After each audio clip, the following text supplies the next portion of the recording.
வணக்கம் கன்னிராசி நேர்களே, கன்னிராசிக்கு கன்னி லக்கணத்துக்கு அதிபர்களே. கன்னிராசிக்கு 9ஆம் இடத்துல குரு இருந்தார். 9ஆம் இடத்துல இது வரைக்கும் 9ஆம் இடத்துல கன்னிராசிக்கு குரு இருந்தார். கன்னிராசிக்கு குரு பயிற்சி அப்படின்னு சில பேர் நிறைய பேர் ஃபோன் பண்ணாங்க. ஃபோன் பண்ணி ஐயா கன்னிராசிக்கு பலன் என்ன சொல்லலைங்க அப்படின்னாங்க. கண்டிப்பாக சொல்கிறேங்க, ஏற்கனவே கன்னிராசிக்கு சொல்லியிருக்கிறேன், ஆனால் மறுபடியும் எங்களுக்கு சொல்லுங்கள், தெளிவாக எங்களுக்கு சொல்லுங்கள் அப்படின்னு சொல்லி சில பேர் ஃபோன் பண்ணியிருந்தாங்க. இந்த கன்னிராசிக்கு குரு பயிற்சி என்ன 2025 அப்படின்னு கேட்டால், இந்த ராசிக்கு பலன் சொல்கிறது வந்துங்க லட்சக்கணக்கான நேர்கள் இருக்காங்க.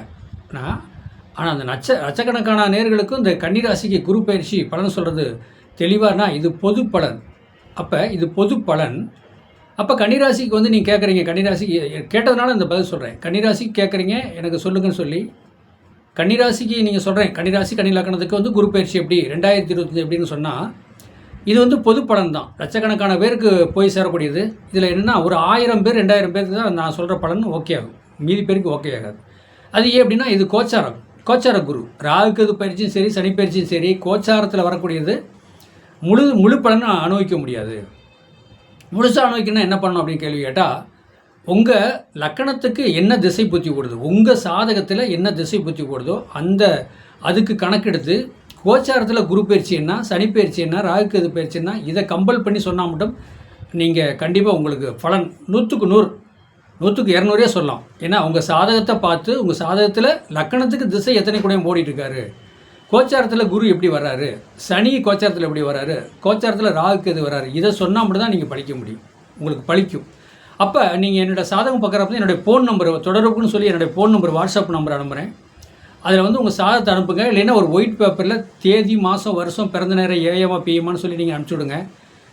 குறைஞ்ச கட்டணத்தில் வந்து இந்த கோச்சார பலனும் உங்களுக்கு என்ன திசை புத்தி ஓடுதுங்கிறது கண்டிப்பாக சொல்கிறேன்.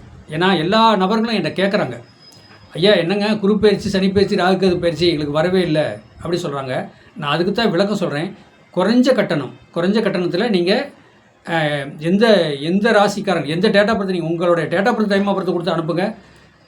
குரு பயிற்சி என்ன, சனி பயிற்சி என்ன, ராகுக்கு பயிற்சி, உங்கள் லக்கணத்துக்கு திசை என்ன சப்போர்ட் இருக்குது. கண்டிப்பாக நான் இந்த குரு பயிற்சி, சனி பயிற்சி, ராகுக்கு பயிற்சிக்கு இதுக்கு நான் தெளிவான குறைஞ்ச கட்டணத்தில் நான் உங்களுக்கு சொல்கிறேன். கண்டிப்பாக எனக்கு ஃபோன் பண்ணுங்கள், என்னுடைய ஃபோன் நம்பர் லைவாக வரும். ஓகேவா? சரி.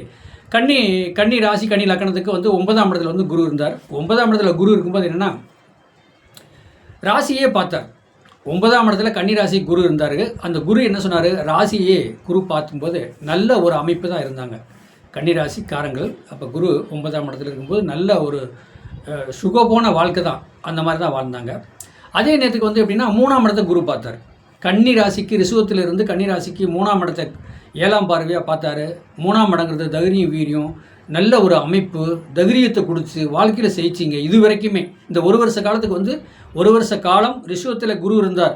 அப்போ குரு பயிற்சி ஆகி இப்போ 10ஆம் இடத்துக்கு வந்திருக்கார். கன்னிக்கு 10ஆம் இடத்துல வந்திருக்கார். அப்போ அந்த 10ஆம் இடத்துல வரும்போது எப்படின்னா அவங்களுக்கு 9ஆம் இடத்துல இருக்கும்போது ராசியை பார்த்தாரு, தெளிவாக இருந்தீங்க, மன குழப்பம் இல்லாமல் இருந்தீங்க.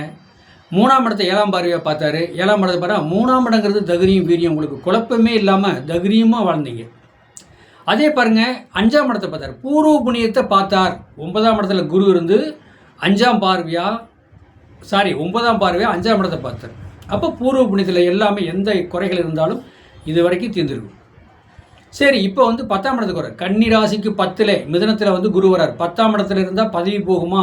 போகாது. 2ஆம் இடத்தை குரு பார்க்குறார். 2ஆம் இடத்தை குரு பார்க்கும்போது அந்த கன்னி ராசி கன்னி லக்கணத்துக்காரங்களுக்கு துட்டு வரணும் அல்லவா, வருமானம் வரணும் அல்லவா, அது எப்படி பதவி போகும்? பதவி போகாது. ஏதோ ஒரு வகையில் சேலரி வந்துட்டு தான் இருக்கும். அப்போ கன்னிராசி கன்னி லக்கணத்துக்கு 10ஆம் இடத்துல வரார். 10ஆம் இடத்துல வரும்போதும் பார்த்தீங்கன்னா ரெண்டாம் இடத்தை பார்க்குறாரு. கன்னிராசிக்கு 2ஆம் இடத்தை 5ஆம் பார்வையை பார்க்குறாரு. கண்டிப்பாக ஒரு அமைப்பு வரும். 4ஆம் இடத்தை பார்க்குறாரு. தாய், வண்டி, வாகன, வீடு, மனையில் ஒரு நல்ல ஒரு அமைப்பு வரும். அதே நேரத்துக்கு வந்துங்க 9ஆம் பார்வையை 6ஆம் இடத்தை பார்க்குறாரு. 6ஆம் படத்தை பார்க்கும்போது கடன், நோய், எதிரி எல்லாம் ஒரு கட்டுப்பாட்டில் நிற்கும். இதாங்க குரு பயிற்சி 9ஆம் இடத்துல இருக்கும்போது என்ன பலன்னு தெளிவாக கேட்டுக்கிட்டீங்க. இது வந்து கோச்சார் பலன். துல்லியமாக 100க்கு 100 பலன் அமையுமானா அமையிறது சந்தேகம் தான். ஏன்னா இது கோச்சார பலன்.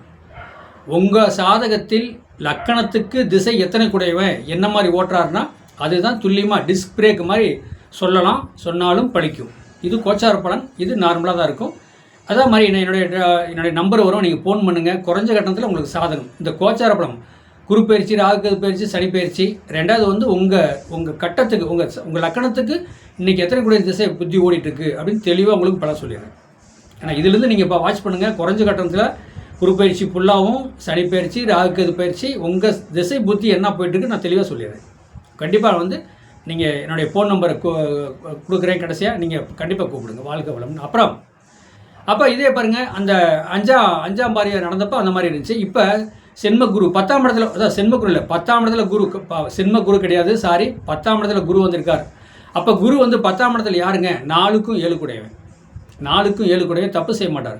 மனைவி கொஞ்சம் கண்டிஷன் பண்ணும். வீட்டுக்கு வந்தாலே நீங்கள் மனைவி கண்டிஷன் பண்ணால் அந்த கண்டிஷனுக்கு நீங்கள் அதாவது செவி சாய்ச்சிட்டு போங்க. ஏன் நீங்கள் வாக்குவாதம் பண்ணுறீங்க? செவி சாய்ச்சா வேலை முடிஞ்சு போச்சு. வாழ்க்கையில் நீங்கள் செஞ்சுட்டு போகிறீங்க. அதை விட்டுட்டு அவங்க மனைவி கூட வாக்குவாதம் பண்ணக்கூடாது. ஏன்னா கன்னி லக்கணத்துக்கு 7 கூடையும் குரு, 4 கூடையும் குரு, 10ஆம் இடத்துல வந்திருக்காரு. வேலைக்கு இந்த இடத்துக்கு போங்கன்னா நீங்கள் போங்க. ஏற்கனவே வேலை கவர்மெண்ட் சம்மந்தப்பட்டதாக போயிட்டு இருக்கிறீங்கன்னா அதை எப்படி மனைவி என்ன மாதிரி மூவ்மெண்ட் பண்ணுது, அதாவது உங்களுக்கு மேலே உள்ள அதிகாரியை எப்படி நீங்கள் அனுசரித்து போகணுமோ அதை மனைவி கேட்டு போங்க. வாழ்க்கையில் ஜெயிக்கலாம். ஏன் பயப்படுறீங்க? பயப்படுற வேண்டிய அவசியமே கிடையாது. கன்னிராசி, கன்னி லக்கணம் அனைவருக்கும் பதவி போயிருங்கிற பயம் உங்களுக்கு நீங்கள் வேண்டாம். நான் சொல்கிற மாதிரி வாட்ச் பண்ணுங்கள். மனைவி என்னென்ன சொல்கிறாங்களோ அதை வாட்ச் பண்ணிட்டு வாங்க. கண்டிப்பாக நீங்கள் வாழ்க்கையில் செய்வீங்க. இதுதான் கன்னிராசிக்காரங்களுக்கும் கன்னி லக்கணத்துக்காரங்களுக்கும் 10ஆம் இடத்துல குரு வந்துச்சுன்னா நீங்கள் பயப்படாதீங்க. அதுவும் உங்களுக்கு சொந்த வீடு தான். கன்னிராசிக்கு மிதுனமும் சொந்த வீடு தான், புதன் வீடு தான், ஆட்சி வீடு தான். அதெல்லாம் ஒன்றும் கவலைப்பட வேண்டாம். மனைவி சொல்கிறத கேளுங்க. வீட்டுக்குள்ளே வாசப்படியில் கால் எடுத்து வச்சுன்னா மனைவி என்ன சொல்கிறதோ, டீ போட்டு தருதோ, காப்பி போடுறதோ, ஓகேம்மா. ஏன்னா உங்கள் கன்னி லக்கணத்துக்கு 7 கூடையும் குரு, 4 கூடையும் குரு, 10ஆம் இடத்துல உட்காந்துருக்கான், பதவி ஸ்தானத்தில் உட்காந்துருக்காரு. அப்போ மனைவி சொல்கிறது கேட்கணுமா, கேட்கக்கூடாதா? கேட்கணும். மனைவி சொல்கிறபடி கேளுங்க. உங்கள் வாழ்க்கையில் ஜெயிக்கலாம். வாழ்க்கையில் முன்னுக்கும் வரலாம். வாழ்க்கை வளமுடன். வாழ்த்துக்கள். நன்றி, வணக்கம், நன்றி.